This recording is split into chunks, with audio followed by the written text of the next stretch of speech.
All right, welcome back to another episode of Poncha Talk. My name is Ellie, and I'm host of Poncha Talk. And in this podcast, we talk about all things related to remote work, the digital nomad life, living abroad, and following your passion and dreams in life. And for today's episode, I had a chat with Kate. She's been a digital nomad for the last 5 or 6 years or so, traveling the world all around. And she's also a fellow podcaster. And actually, we ended up having such a great chat about her journey and about her travel destination and her podcast that I'm actually, as I was editing it now, I realized this is way too long. So I've decided to split the episode into two parts. So for this first part today, we're going to focus on Kate's journey, which is super interesting and inspiring because she went from full-time corporate world, corporate Kate, to now having traveled the world for the last 6 years. And we talk about all of the hurdles that she had to go through, the challenges, and how to reinvent yourself basically to start this new lifestyle. So if you're thinking of doing that, or if you're going through the transition, this episode is definitely for you. And then for the next part, which will come out next week, we will talk more about her travel destination because she has been literally everywhere. And she has a podcast that focuses specifically on travel destinations. If you want a sneak peek, check out Hintern Horizont gibt's WLAN. It's a German podcast. If you're from Germany, take a look. Otherwise, stay on Poncha Talk, listen to her journey, and then come back next week to hear about her favorite travel destination and travel tips. Okay.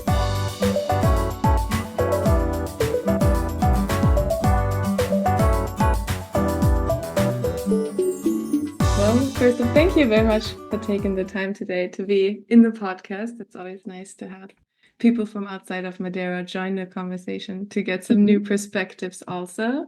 So thank you for joining from Argentina. And we can just Yay. start by you briefly introducing yourself, where you're from, what you do, and how you started the travel life. Yeah, sure.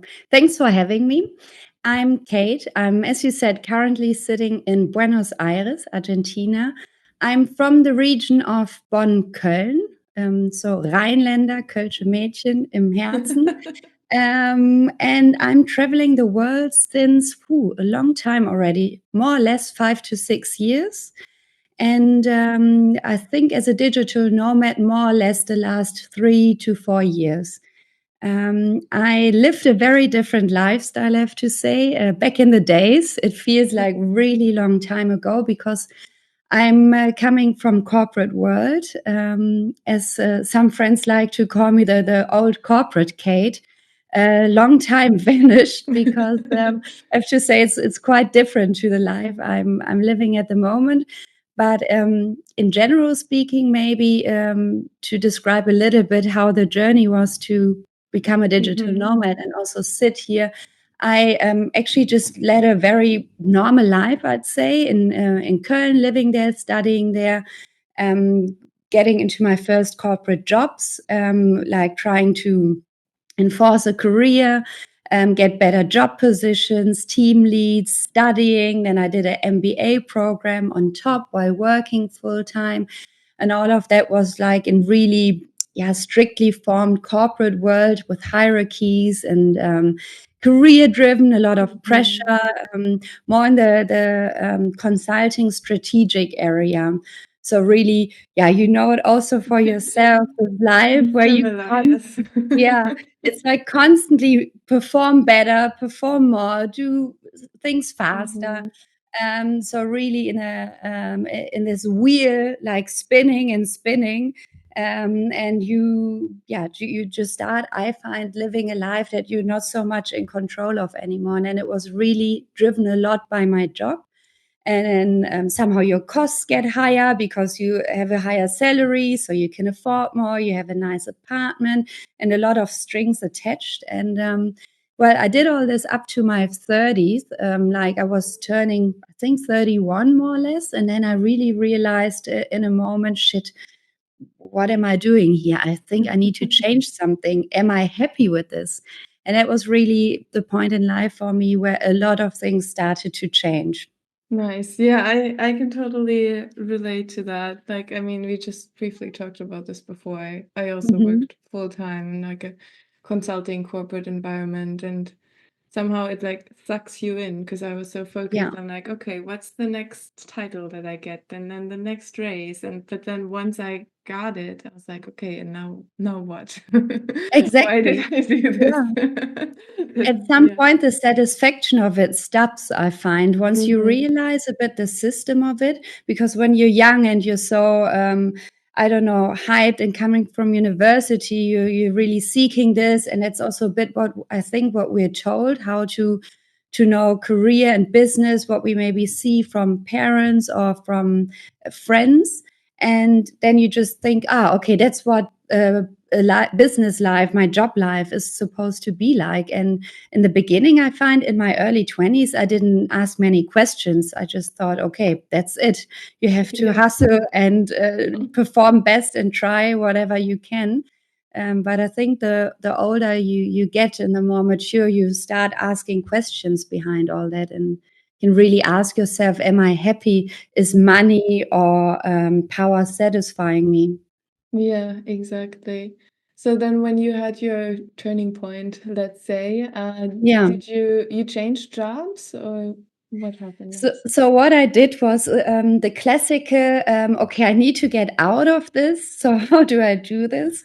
And that is, for me, there's like the 3, 4 big pillars in life. It's the one is your job. One is your home, like your apartment, house, whatever your living situation. Then your relationship, if you're in a relationship status, and then family and friends. And then I was looking at these pillars, and somehow everything made sense because it was really like this big collapsing changing point, but it sounds always more dramatic than it was. It just everything went really smooth.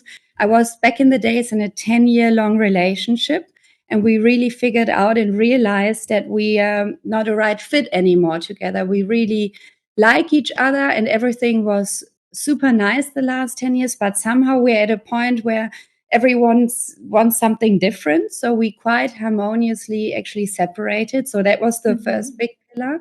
And then there was the job and my apartment. And for me, it was easier to get rid of my job than the apartment. Somehow I always kept on to this feeling of home and all my Mm-hmm. things.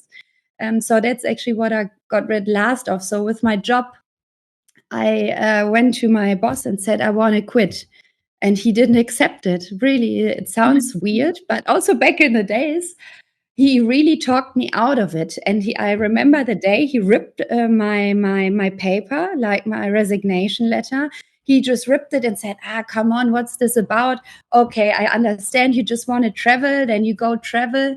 And then we were in a discussion, and in the end, the result was okay. I went on a sabbatical, and he really Okay. talked me out of my resignation. And one again, it's also a bit how this world really Mm-hmm. functions, right? So in the end, I left it. I was happy about it, but somehow it also felt a bit like I had to take it with a grain of salt because I didn't really get what I wanted. But I had half a year to travel. And that was quite a nice year, of course, because everybody who's done that before, yeah, you just take a backpack, you leave, and then Mm-hmm. you don't have to work. So that was really, I relived my 20s there. I was then 31 among all the backpackers in the hostels.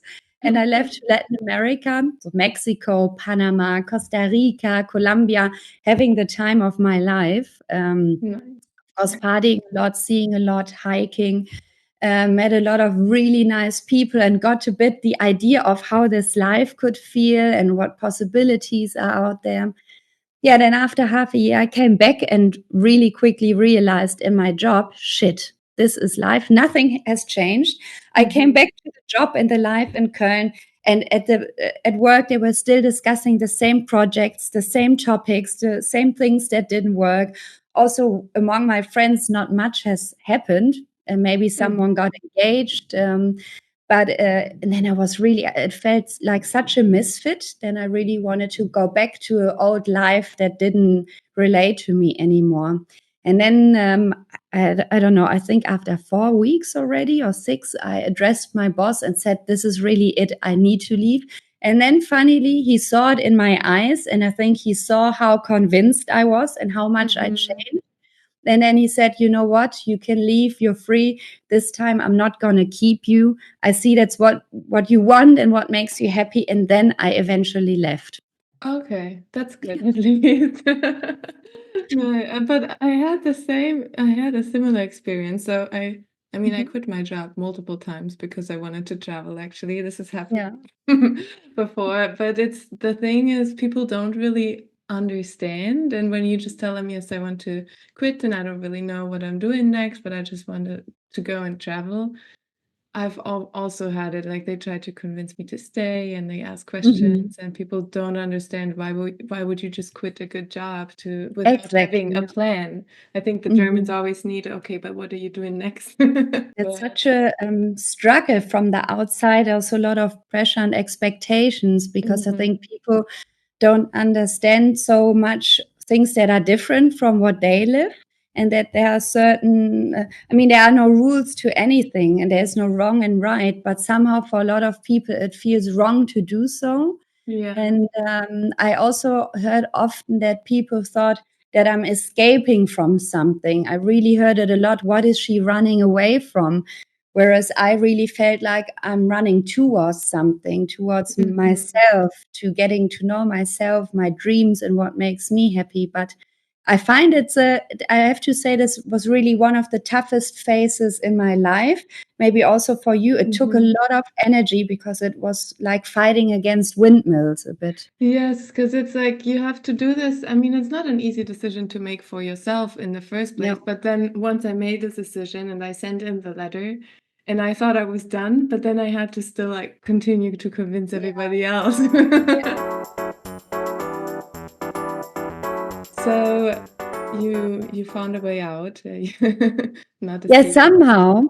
Yeah. um, somehow I found a way out, and then I just what really helped for me is then also in that situation I needed to pack my things again and leave again because I felt like the journey wasn't done yet.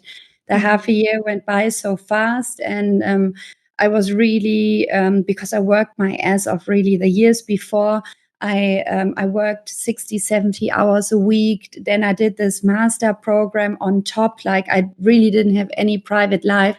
And Mhm. honestly, half a year just wasn't enough. And that's the good thing. Luckily, when you work a lot, you earn a lot. So I had also quite some savings. And for me, it was really like, I'm not going to invest it in some stocks or put it aside. I'm just going to live off of this money now Mhm. because I deserve it.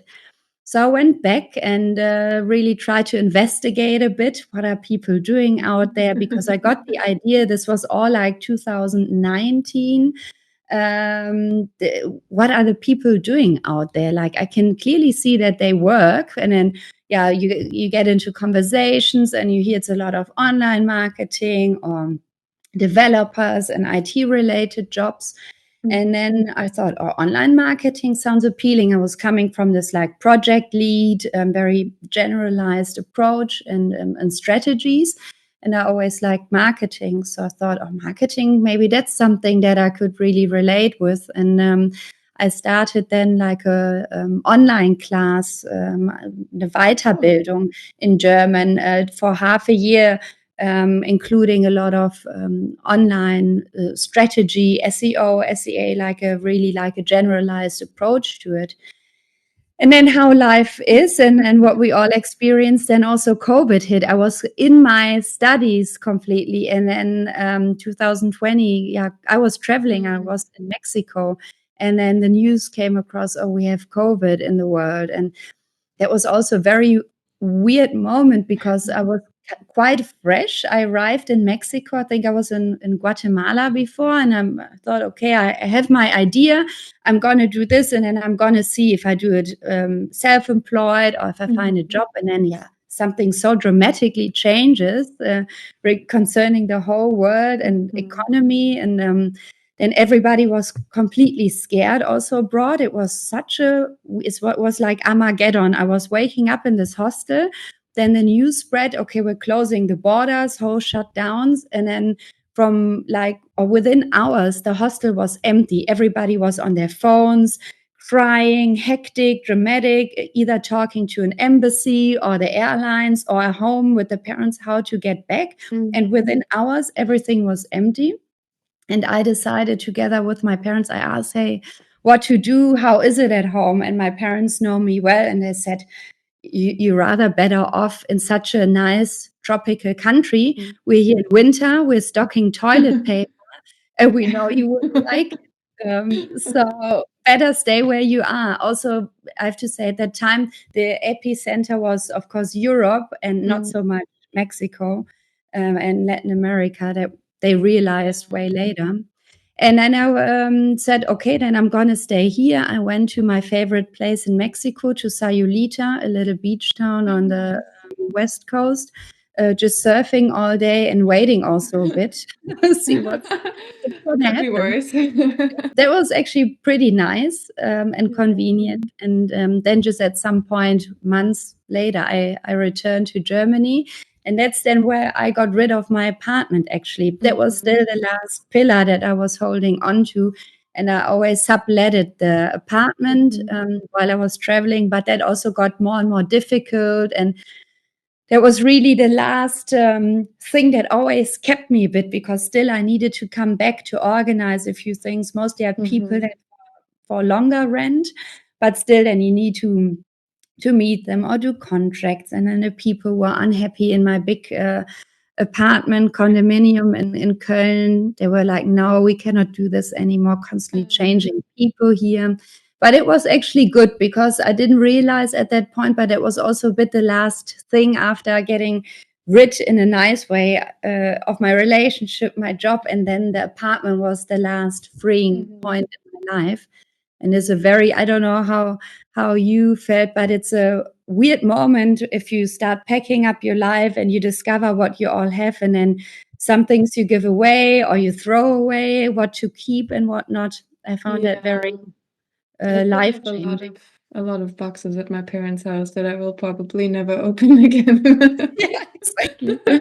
Yeah, I have the same, at least I think, with the most important stuff like folders and documents, but it was very interesting to look back onto your old life. Okay, this somehow a bit also, this was me, but who am I now?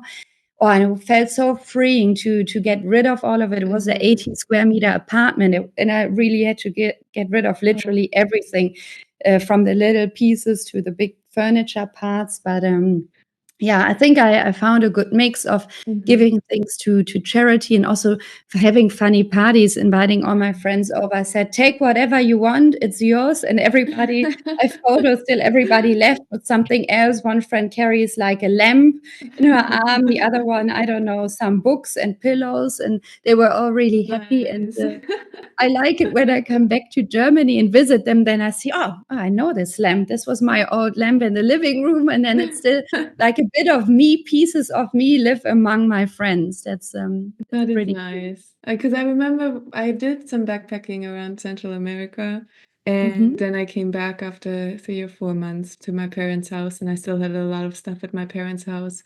And I was so overwhelmed just trying to pick out an outfit, because you're so used to just having everything in your backpack. And I know Yeah. exactly like which sweaters I have, but then all of a sudden I had like 5 suitcases sitting at my parents' house, and I'm like, I don't need any of this. Now that I'm settling down, I'm starting to collect a little more stuff again. So I'm trying to Which is also nice. I mean, as everything, yeah. it comes with a good and bad. Like, there's never just a positive side to it. I found that whole journey really challenging. It was beautiful, and it was really like reinventing yourself and finding inner peace, finding yourself. But I have to say, it was really, as I said, also very um, draining in a bit. I had the feeling I was constantly fighting. It never felt light. Of course, I also had support, but it is the unknown, and the unknown for me was exciting and thrilling. But for most people that I know, was more like scary, like, oh God, what and why? Oh no, and how could she? And this job was so secure and well paid, and Yes. but for me, it was a conscious decision, and like coming to today, like I sit here and I really earn less than half of what I earned back in the days, but I'm so much more happier. I'm healthier. I'm really less sick, less stressed. And for me, that really pays off. And the whole journey showed me that money and power and fame and control really is not everything. Of course, it depends on each person. But for me, I really consciously said, yeah, I know that I might going to earn way less and the job is going to be very different. But if that's the right choice and that's what makes me happy, then I'm very willing to do so. Yeah, exactly. Especially if you look back at all the things you got to do like while working your job. That's always what kind of like blows my mind a bit. If I look back at like all of the places I've been to while working my job, it's so cool. Yeah. Yeah, you ended up working in marketing, right? After you did the online training. Exactly. Now you're Then working in it was marketing. a bit also a positive coincidence after being a bit, I have to say, was a bit stuck then in 2020, was like, COVID happened. And then, of course, it's a bit of a tricky time if you're just about to say, this is me, here I am, a job market. I reinvented myself. Now I know a bit of online marketing, but it's COVID and everything got to like a halt and every company is a bit like, ooh, are we hiring? We rather actually making people leave or really trying to reduce everything. So 2020 was a bit like also transformative year. I came back, then I got rid of the apartment, then I went to Portugal for a while because that was a good destination and location still to go to in Europe, within Europe.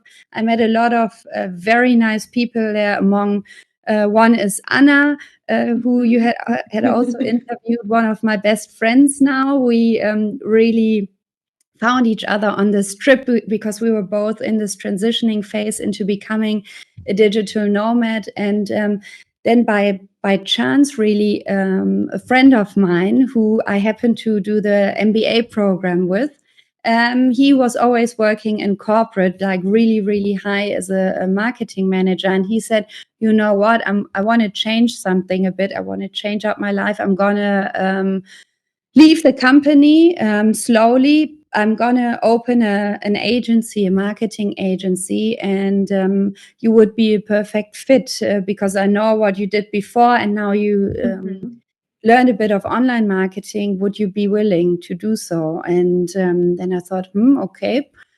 Said interesting, and then in the end I said yes, let's go, let's give it a try, sounds pretty good. And so we started, and ever since the last more than 3 years, actually 4 years, then I work for that company.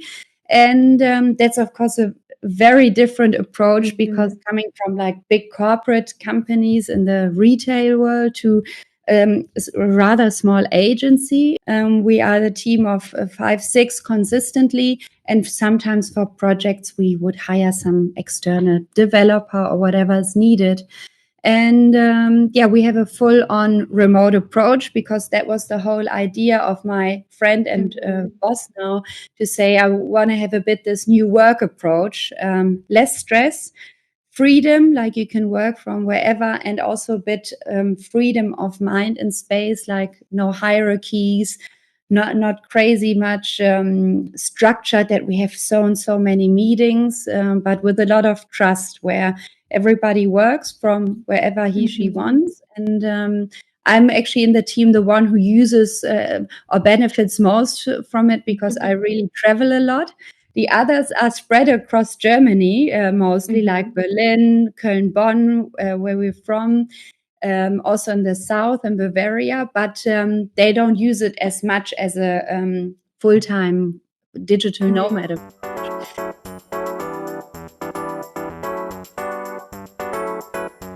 Yeah, but so since you gave up your apartment, you haven't had a home base in Germany at all, right? You've always No, constantly been traveling.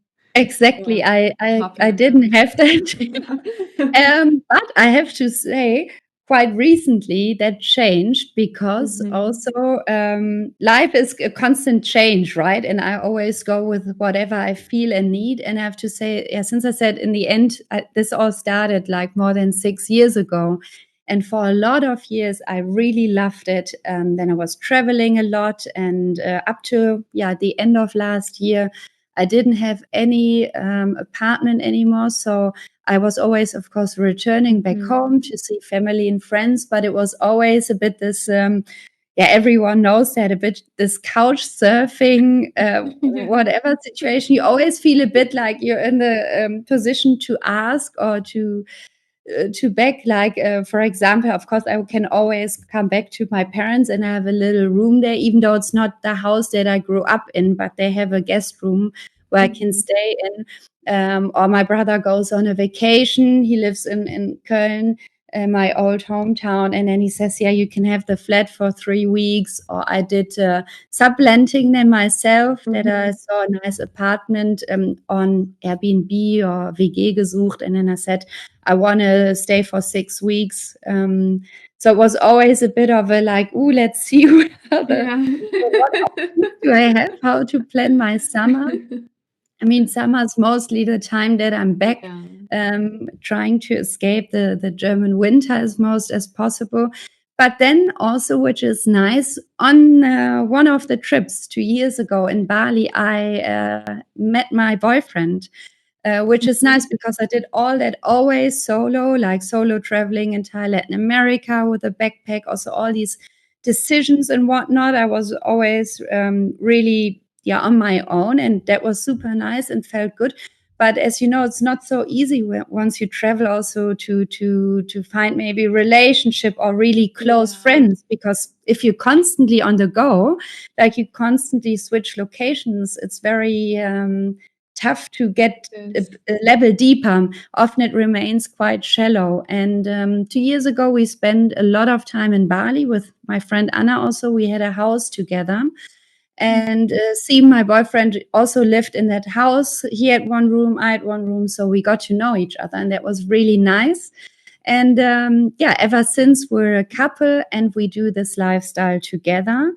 But we both, within the last year, also had this moment of it would be nice, especially since we're two now, to have a home base again, a bit, at least like a half-baked one, because then we were a couple freshly together, and then we were crushing a room at my parents or at his mom's, and then at friends, and we never really had intimacy, like privacy, that we have our own space as a couple, which made it a bit more complex and really brought out a bit more the feeling of how nice would it be, just something very simple where we can have a little bit of our stuff and that we're happy to return to.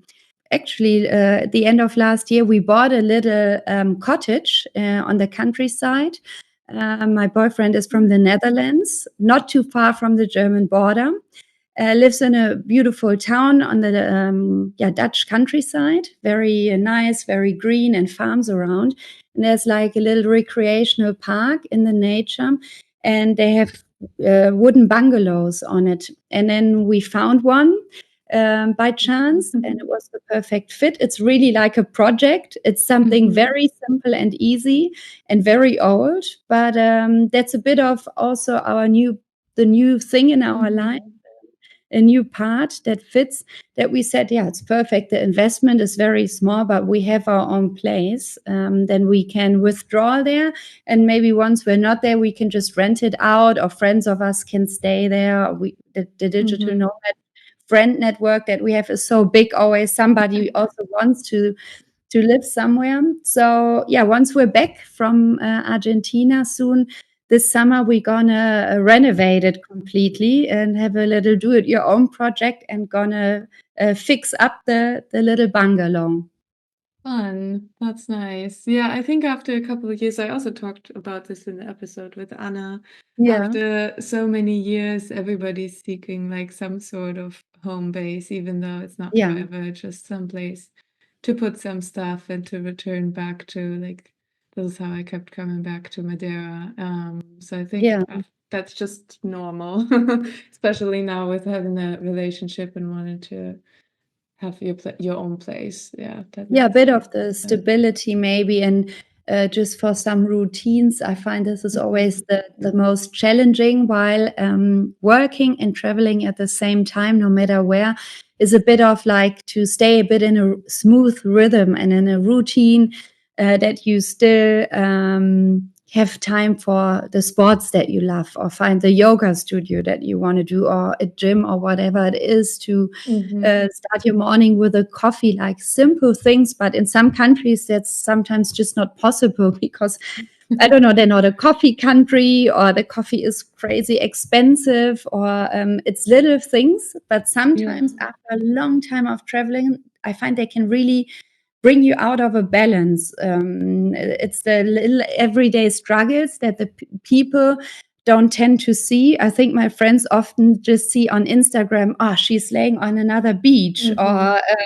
she's visiting this jungle. And of course, we also struggle. I think you can relate that it's sometimes really rough patches where you have the worst accommodation because the photos were completely fake, or you live next to construction, or it's moist or rotten, or like we all had this, we've all been there, or you feel lonely or homesick. There's so many different things also that are challenging. And then we're also very homey, like we love our family and friends, and we don't want to miss out for the entire year. And that's why for us it's also really nice and important to always be back home for a bit and be there. Yeah, so that let's see. makes total sense. Yeah. Alright, so that was it for part 1 today. As I mentioned before, we will be back next week for the second part of this conversation because it just got too long. And next week we'll chat about Kate's podcast, Hintern Horizont, Gibt's WLAN, and talk about all of her favorite travel destinations from the last 5 or 6 years and her travel tips. So don't forget to subscribe to Poncha Talk to always stay up to date on what's coming up. And thanks so much for listening, and I'll see you again next week. Thank you. Bye.